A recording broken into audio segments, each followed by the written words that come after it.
ایک وجہ تو یہ ہے کہ اسی محفل تبدیلی واسطے سنن ہی نہیں آتے. سارا نظریہ ہوتا ہے کہ اج کل تو ویسے بھی تمہیں پتا ہے نا کہ محفل تو بعد پتا چلتا ہے کہ دوسری مسجد کا مولوی سنی نہیں گیا. اکثر تو ہمیں پتا چلتا ہے کہ مولوی صاحب کہتے ہیں فلاں جڑا سنی سی اور سنیت تو نکل گیا. کیوں؟ اور جب تک میں وہ سنی نہیں منا گا سنی نہیں ہوگا. کیا آج کل یہ نظام نہیں چل رہا؟ کیا یہ نظام نہیں چل رہا کہ ہر ایک تقریر تو بعد پتا چلتا ہے کہ فلاں مولوی کافر ہو گئے؟ بھائی کیا یہ مزاج سارے اندر عام نہیں ہو گیا؟ ساری محفل میں تو جدا ہو گیا وہ ملانا سی. آج ساری محفل ملائے ہوئے کو جدا کر رہی. چھوٹی چھوٹی بات تے لڑائیاں تے جھگڑے, چھوٹی چھوٹی بات تے جناب ایک دوسرے کا گریبان پکڑ کے آ رہے ہیں. میرے بھائیوں میں اکثر ایک بات کرتا ہوں, میں جب کیا سی نا کہ درود پڑھ لو تو میں درود پڑھیا الصلاۃ والسلام علیک یا رسول اللہ, لیکن میں اکثر ایک بات کہنا ابھی میں یاد نہیں رہی. وہ بات یہ ہے کہ میں کہنا ہے کہ جو میں پڑھی ہے نا اگر تمہیں یہ نہیں پسند ہے جو تمہیں پسند ہے تھی وہ درود پڑھ لو. کیونکہ مقصد یہ ہے کہ زبان تے جانے جانا کا نام آنا چاہیے. کہ درود ابراہیمی پڑھو گے تو وہ بھی بڑی شان والا ہے.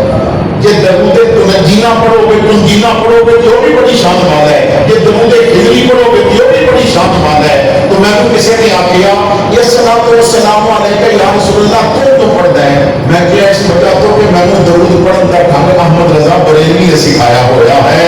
میں نے درود پڑھن کا طریقہ مجدد الفسانی نے سکھایا ہوا ہے.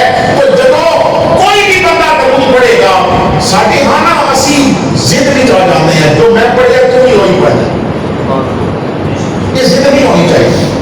اور پتا کہ بڑی معذرت کے نام میں ایک بات کہنے لگا, ساڑیاں محفلوں کے اندر نا کئی بندے کوئی نام لے کے کہتے ہیں اصل تے لینا سڑدیاں کو ساڑا گے. بھائی محفل کسی کو ساڑن واسطے نہیں بنائی جاتی. محفل کلیپے ٹھارن واسطے بنائی جاتی. محفل اپنا دل مطمئن کرنے واسطے وہ بھائی جتھے نور دیاں کرنا ہو اتنے پھر ساڑن والیاں اگاں نہیں ہوندیاں. ایسی محفل منا تو اس پیار وال بات کر کہ دوجے کا بھی دل کرے کہ مصطفیٰ کریم زیارت کراندے نے تے میں بھی اکھاں صاف کر کے بددعا دا مکڑا نہ دے. دوسرے کا بھی دل کرے کہ میں بھی حضور دے نام دا شہدائی ہو جاواں. علامہ شاہ احمد نورانی نے یہی کام کیتا سی. علامہ عبدالستار نیازی نے یہی کام کیتا سی. خاتم حسین رضوی نے یہی کام کیتا سی کہ یاد دے نام تو کیتے سن.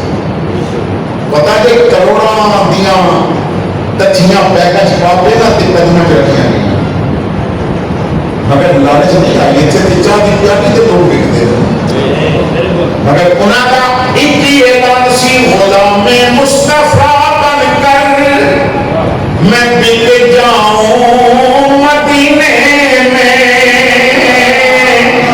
غلام مصطفیٰ بن کر میں بک جاؤں مدینے میں. محمد